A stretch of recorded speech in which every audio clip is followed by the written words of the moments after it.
Boa tarde, eu sou a professora Alitéia Paula Lapas Prado. Eu trabalho na Escola Luiza Nunes Bezerra, já faz alguns anos, aí mais de 15 anos que eu trabalho nessa instituição. Eu leciono História para alunos do 6º ano, do 7º e do 9º ano. Minha experiência agora, ao longo dessa pandemia, olha, acho que eu tenho muita coisa para contar e talvez nem caiba assim num áudio apenas, porque são muitas impressões. A gente mudou, vamos dizer assim, 100% em poucos meses.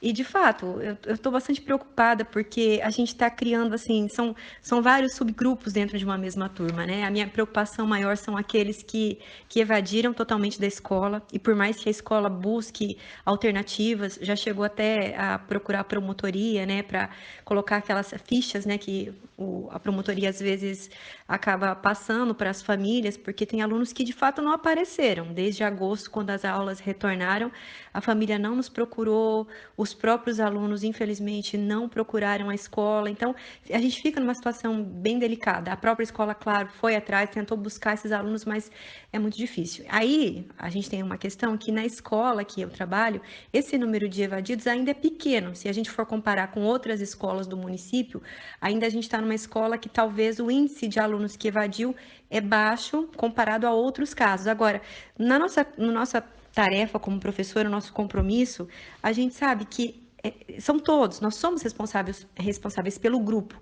E à medida que 3, 4 não comparecem, que 3, 4 poucas vezes assistem às aulas que a gente disponibiliza, isso vai deixando a gente preocupado, porque a gente está fazendo a nossa parte, a gente está tentando criar conteúdo para eles, a criação de conteúdos acontece semanalmente, diariamente, e aqueles que muitas vezes se negam a participar ou que participam muito pouco, a gente sabe que vai ter prejuízo, né? E esse prejuízo, pela nossa experiência docente, sempre cai, principalmente cai, vamos dizer, sobre o professor, né? Porque a gente está ali, eu costumo dizer que a gente está no campo de batalha, a gente sempre é aquele grupo que vai na frente, né? Os professores são aqueles soldadinhos mesmo que estão ali diariamente batalhando. E eu penso muito que quando a gente retornar ao presencial, a nossa preocupação maior deve ser esses que ficaram esse tempo fora da escola, fora do nosso contato, por conta de a defasagem é grande, né? A cada novo conteúdo que você dá e eles não têm acesso a eles se negam a aprender muitas vezes, então o prejuízo vai se acarretar sobre esse grupo. No caso do Teams, eu usei bastante para a questão das videochamadas, ali eu preparava slides e fazia a explicação da minha aula. Talvez tenha sido o momento que mais se aproximou das aulas presenciais, né? Porque o contato humano, que eu vejo agora que é essencial para a aprendizagem, acho que a aprendizagem tem tudo a ver com a proximidade, né? Eu sei que estou falando para um grupo de ensino à distância, mas eu agora estou vendo assim que o presencial, que aquela ideia do humanismo ali, ela se dá muito, né, na relação presencial, no olho por olho, isso aí, no olho a olho, né? Isso aí é muito forte. Então, assim, o Teams, o que eu gostei das videochamadas seria isso, essa possibilidade de você poder falar, explicar, o aluno tirar dúvida imediato. Esse foi o ponto legal. Mas o grande problema do Teams, e tanto é o que eu não estou usando tanto mais assim, é justamente pela falta de acesso. Se fosse, por exemplo, se eu tivesse todos os meus alunos que estão frequentando as aulas online com condições de assistirem às aulas pelo Teams, seria muito bom. Mas não é isso que acontece. A maioria deles tem condição de assistir pelo WhatsApp. Inclusive, alunos que são muito bons, muito interessados, mas só tem o WhatsApp para assistir. Então, assim, para eu poder ajudar a todos de uma maneira igual, inclusive eu já coloquei isso para os grupos, né? Falei, ó, vamos ficar no WhatsApp, porque aqui a gente consegue atingir todo mundo e não tem aquela história de um desistir de assistir a aula porque não foi incluído no Teams. Depois disso, a gente faz muitas atividades da apostila, como eu falei, né? Algumas atividades mais objetivas. Eu gosto de trabalhar com eles também. Ali, como eu já falei, né? Coloco a análise de documentos. Ali, pelo fato de eu estar presente, eu posso auxiliar nessa análise de documentos, análise de imagens. Gosto que eles escrevam muitas coisas com as próprias palavras, trabalhar a questão da produção de narrativas. Eu gosto muito disso, né? Produza narrativa, porque história é narrativa, né? Então, estou dentro dessa linha. O que mais? Também uso com eles, principalmente a questão da avaliação do conhecimento, que é uma coisa que a gente tem que penso eu que tem que avaliar o tempo todo, porque fica a impressão que eu ainda tenho, né? Não sei se eu estou errada, mas é que às vezes fica meio solto. Então eu gosto de avaliar sempre. A cada novo conteúdo que se encerra, a cada novo objeto de conhecimento que a gente finaliza, eu gosto de fazer avaliaçõezinhas. E essas avaliações eu estou usando o Microsoft Forms, que também tem me ajudado bastante. O Forms eu gosto de fazer ali questões objetivas, às vezes eu faço 10 questões objetivas, 12 questões do conteúdo e eu coloco para eles, né? Deixo o link e o Forms é legal que ele é leve, então todos os alunos até agora conseguiram abrir o Forms. E é legal também que ele ajuda muito o professor, porque ele faz aquela questão de correção, ele dá os gráficos, né, de qual ponto, de quais habilidades os alunos conseguiram desenvolver bem, quais outras são falhas. Então, tem me ajudado bastante o Forms. A cada final de conteúdo que eu fecho, eu gosto de fazer ali esse trabalhinho. E também tem dado um resultado muito legal, porque, inclusive, um dos problemas que a gente tem, que tem muita questão do aluno ter que copiar, né, o material que está na apostila. E ali no Forms, não, você manda a atividade pronta, eles respondem e eles te dão, o feedback é imediato. E aí, assim, tento fazer com eles mapas mentais, né, que também eu gosto, que é uma forma de colocar também, se eles conseguiram entender a ideia como um todo. Então, os mapas mentais estão saindo na medida do possível.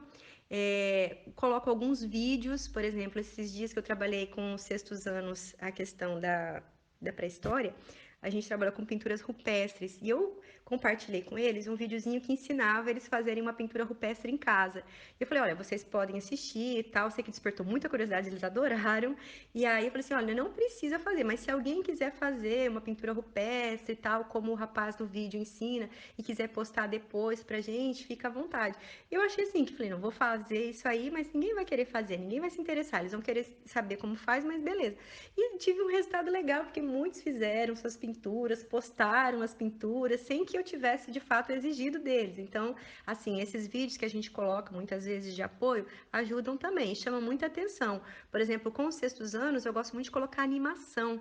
Eu coloquei algumas animações agora sobre a própria pré-história, sobre a Mesopotâmia, e eles gostam muito de assistir. Então, e de fato, com os sextos anos tem dado resultado bem, bem legal mesmo a participação deles.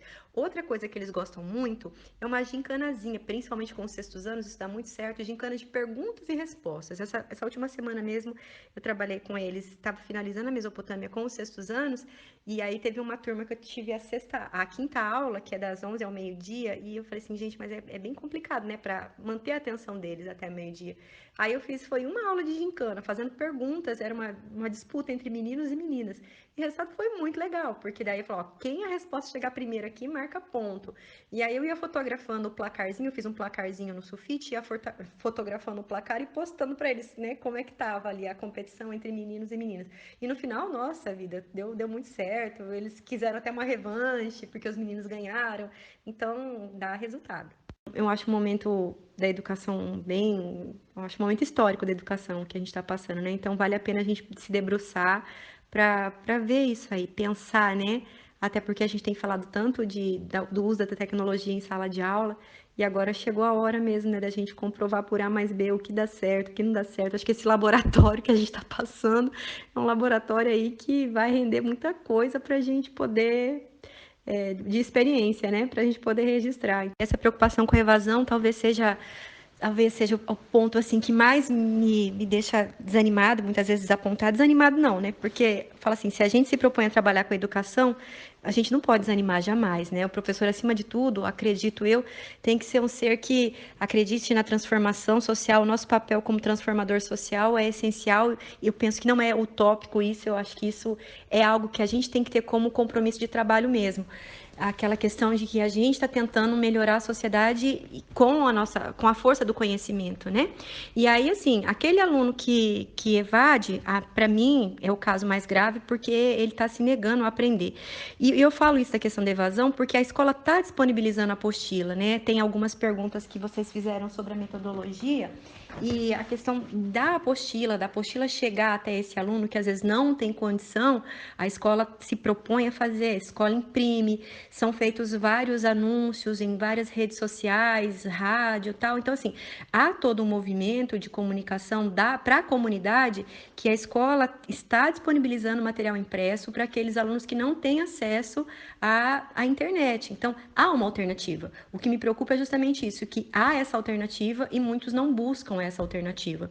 E ainda com relação a essas apostilas que são disponibilizadas, a gente tem a questão dos alunos que levam a apostila, que às vezes não tem tanto acesso à internet, mas tem um acesso mínimo, e que a família poderia auxiliar muitas vezes no desenvolvimento dessas atividades da apostila, e quando eles devolvem, essa apostila muitas vezes vem em branco. Então, é outra coisa que me deixa preocupada, porque tem uns que estão chegando, que o material está chegando até eles, mas mesmo com o material chegando, parece assim que há um descaso, sabe, no trato com o material.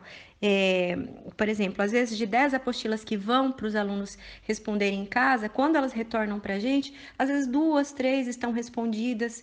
Então você vê que falta também um compromisso ali, aquela questão de entender que não é só a escola, o espaço de conhecimento, o espaço de ensino, mas fora da escola o conhecimento pode acontecer. E poderia acontecer se a família tivesse uma cultura de valorização do conhecimento. Então eu vejo que muitas vezes falta isso. É claro que a gente entende o lado familiar, porque hoje em dia a gente sabe que uma família é necessário que o pai e a mãe trabalhe para dar conta de todas as contas que existem, né? Mas seria essencial que se a família tivesse pelo menos ali um pequeno papel de valorização do conhecimento, sentar ao lado do filho, tentar ajudar, porque essas apostilas que a gente já faz uma linguagem muito acessível que possa auxiliar esse aluno. E claro que a gente também se dispõe, né? A gente está com o nosso telefone ligado praticamente agora de manhã até a hora de dormir. A gente não para mais. Então, assim, a gente disponibiliza um canal de acesso a eles. E aí, claro, a gente também tem que fazer a nossa parte, a gente tem que ligar, tem que perguntar. Só que aí é uma outra questão que eu também pretendo falar. Nós estamos tão atarefados, que às vezes é muito difícil você pegar uma lista de aluno e você ligar aluno por aluno para saber como as coisas estão. Justamente porque há uma burocracia imensa para que a gente agora dê conta. Nós precisamos preparar as nossas aulas também, que é uma outra questão, preparar aulas dentro de uma metodologia que seja acessível nessa linha online. Então, nós temos muitas coisas para dar conta agora. Eu estou vendo, inclusive, que tem muitos colegas que já estão adoecendo, que não estão conseguindo lidar com toda essa situação devido às cobranças que são muito fortes, né? Aí, tentando falar um pouquinho sobre a segunda questão, que fala sobre a metodologia on e off. Bom, falando primeiro sobre a questão off, né? Offline, a gente, como já falei nos outros áudios, a gente trabalha com material impresso com apostila. Então, no caso da escola que eu trabalho, a gente tem do começo do mês até o dia 15 para elaborar esse material. Eu estou tentando, na hora da elaboração, utilizar uma linguagem bem objetiva, justamente para tentar favorecer aquele aluno que está distante, que às vezes está ali sozinho, é ele por ele mesmo, né? Então, às vezes eu tento fazer, principalmente nos textos históricos, eu tento colocar muita coisa que eu creio que seja interessante, ó, isso aqui é interessante, que era algo que em sala eu iria falar, olha, gente, presta atenção que isso é importante. Então, na apostila, que é a minha maneira de comunicar para esses, né, que estão longe, eu tento colocar sublinhado, coloco em negrito, trabalho também com a imagem ali para que eles tenham pelo menos construam, né, pelo menos alguma coisa, alguma noção no imaginário ali sobre o assunto. Então, tenho essa preocupação de trabalhar também com a imagem, não só com o texto em si, mas com a imagem. E a questão da metodologia histórica, eu estou tentando trabalhar com coisas bem objetivas mesmo, assim, no sentido de, sabe, não dá para eu, por exemplo, fazer interpretações que seriam interpretações comuns das minhas aulas presenciais, por conta disso, porque eu preciso pensar naquele aluno que está sozinho. Então, geralmente, as questões, elas são mais, não vou dizer rasas, mas elas são objetivas, elas sempre trabalham com aquilo que o texto está expondo. Estou trabalhando muito ainda naquela questão do questionário. Às vezes a gente pega assim um mapa para analisar, então dá para fazer algumas questões que são pontuais ali. Você também dá para trabalhar, por exemplo, um assunto que até vou tratar no ponto 4, que eu estou trabalhando com os sétimos anos, que são as expansões marítimas. Então, assim, eu coloco uma imagem de uma caravela, então eu falo ali sobre a importância que a caravela tinha, e depois eu pergunto para eles, né, se se eles são capazes de retratar com as próprias palavras o que eles entenderam.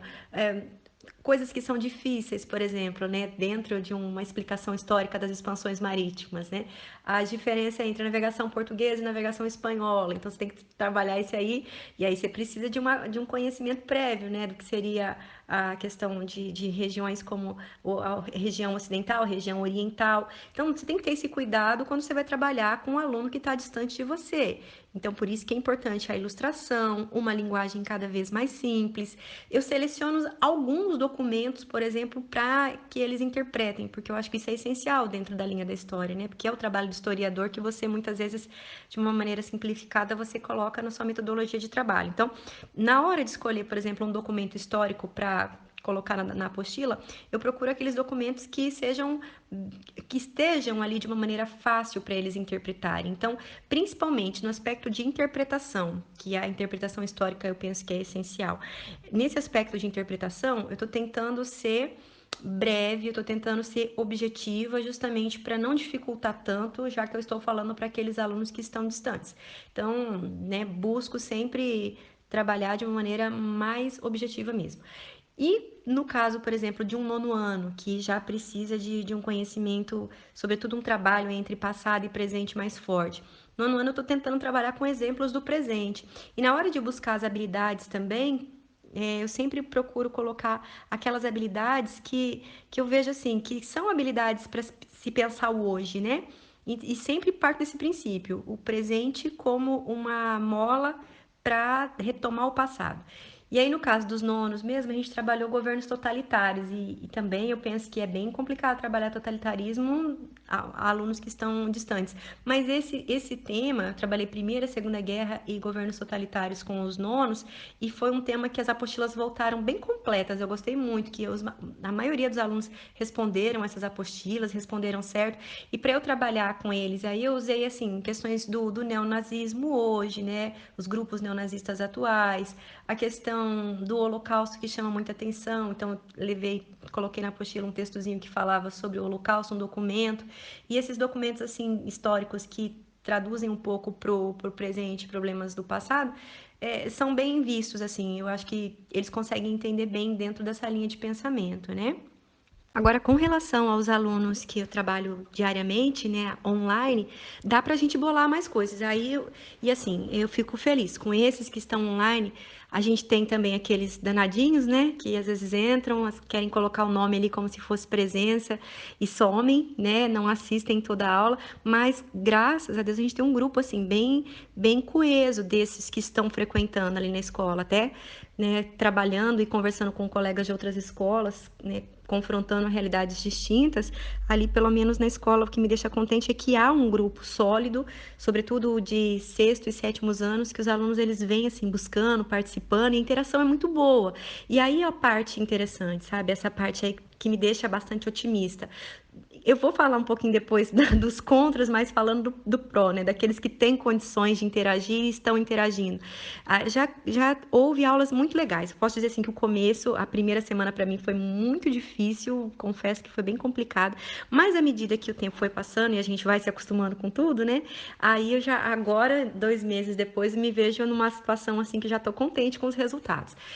Eu já vou falar da 2 e 3 junto e quase é 4 também, porque daí a 3 está perguntando sobre como que a gente faz, né, para chegar até eles, né? Se a gente está usando o WhatsApp, o Teams, o que está sendo usado. A gente começou lá no mês de agosto, a escola montou grupos pelo WhatsApp. E essa questão dos grupos por WhatsApp, não sei se porque foi assim a introdução, foi uma coisa que deu muito certo ali na escola, porque ele consegue, eu acho que o aplicativo deve ser bem leve, e até aqueles alunos que têm uma internet que a qualidade não é muito boa, a gente consegue chegar até eles. Então, o ponto mais legal do WhatsApp é essa possibilidade da gente falar para todos. Isso aí foi algo que de fato tem ajudado muito. Só que o Estado, ele queria que a gente usasse muito o Teams, né? Eu acho que houve aí alguma ligação, alguma associação entre Estado e Microsoft, e aí o Teams ele foi colocado, inclusive o próprio Cefapro fez um treinamento ali bastante forte com a gente para a gente usar esse Teams, e houve uma cobrança imensa para que a gente use o Teams. Com relação ao Teams, eu usei e ainda assim estou usando agora menos, bem menos.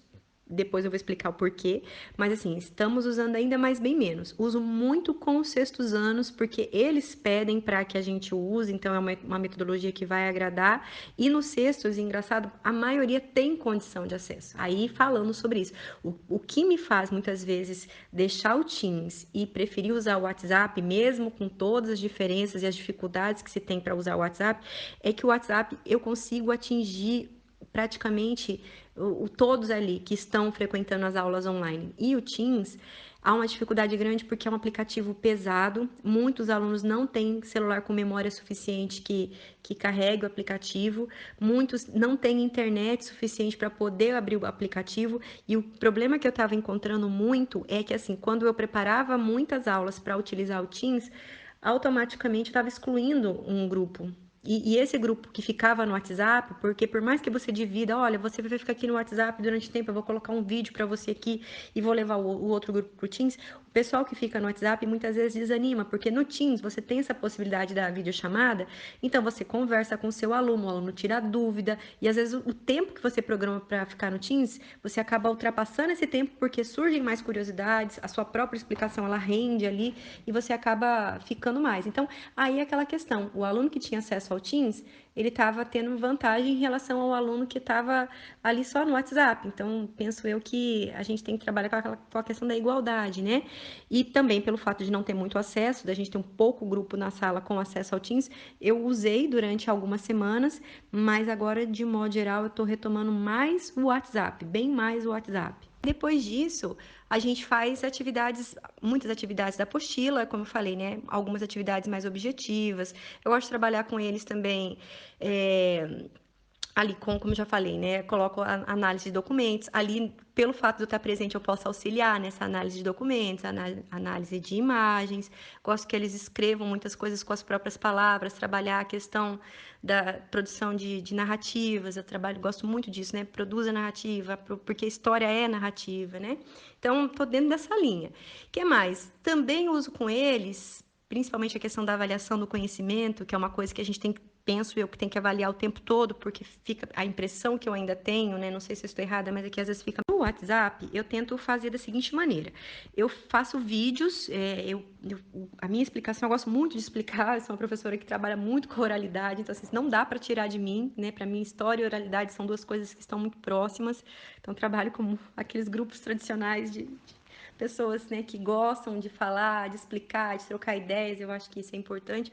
Então, assim, para eu não tirar de mim, principalmente, né, essa característica da oralidade, eu gosto de gravar vídeos, então, todo o conteúdo que eu vou introduzir, os objetos de conhecimento novos, né, que a gente introduz em sala, eu gravo um vídeo, geralmente eu faço um slide, eu consegui um programa, eu baixei e estou pagando um programa de gravar tela, justamente para atender esse interesse. Então, eu faço um slide, nesse slide eu utilizo, assim, os tópicos básicos do assunto que eu vou explicar. Então, por exemplo, primeira coisa, o trabalho começa na apostila. Então, eu elaboro a apostila e essa apostila vai servir para mim, tanto para o aluno on quanto para o aluno off.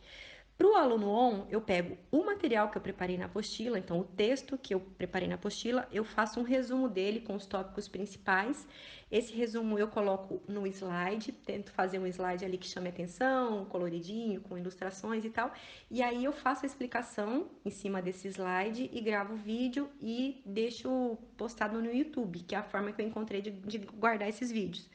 Depois, no dia que eu vou dar as aulas, eu vou lá, compartilho com ele os vídeos, então eu peço, falo, às vezes eu vou introduzir o conteúdo e falo, ó, tem aqui os 2 vídeos, às vezes eu divido em duas ou 3 partes, para eles não ficarem muito pesados, né? Aí eu peço que os alunos assistam os vídeos, né? Então, seria a primeira, vamos dizer assim, uma das primeiras formas de trabalhar. E aí, depois que eles assistem, eu gosto de colocar em discussão, faço perguntas e rende muito isso. Eu acho isso muito legal. Você faz as perguntinhas ali em WhatsApp, você manda áudio ou você pede que eles respondam. Muitos respondem de imediato. Então, esse trabalhinho com os vídeos dá muito certo. Uma outra coisa que eu tenho utilizado também e que estou vendo que tem dado resultados positivos, eu faço slides para eu poder passar a ideia resumida, né, que eu gosto muito disso, esquematizada, imagens, né, por exemplo, nono ano, que eu estou trabalhando agora a Era Vargas, eu trabalhei com eles, todo o governo Vargas com, pelo menos uma parte deles, com várias notícias de jornais da época. Então, o que eu fazia? Eu fazia o slide com a notícia, colocava o jornal da época, né, por exemplo, Estado Novo. Então, eu fiz o slide falando sobre o que foi Estado Novo, aí eu coloquei um jornal de 37 que mostrava ali todo momento, né, que Vargas assumiu o poder como um ditador. Então, tinha um slide, aí eu fotografo o slide e já jogo no WhatsApp. E aí eu faço um comentário em áudio daquele slide, eu vou contando toda a história com o slide, com a imagem e com o áudio, né? Eu faço essa transição de imagem e fala, né? Imagem e fala. Geralmente eu fecho o grupo nessa hora para que eles não postem nada, para que fique, né, ali dentro de uma ideia meio coerente, né, do começo, meio e fim, e depois que eu faço essa explicação com os slides mais a fala, aí também eu abro novamente o grupo para a gente debater. Então, aí seria a forma de introdução do assunto, debate do assunto, né?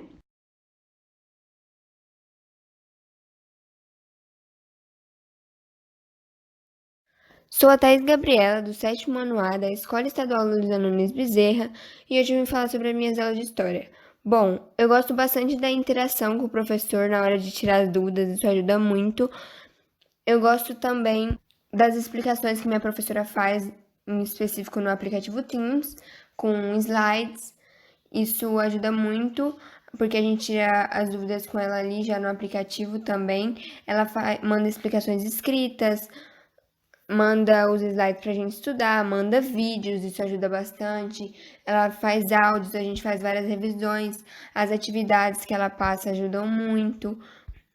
Eu gosto também dos seminários, dos trabalhos que a gente faz, às vezes em grupo, às vezes sozinho, que a gente manda os áudios, interage no grupo, explica o tema. Isso ajuda a gente a compreender o conteúdo de uma forma mais clara.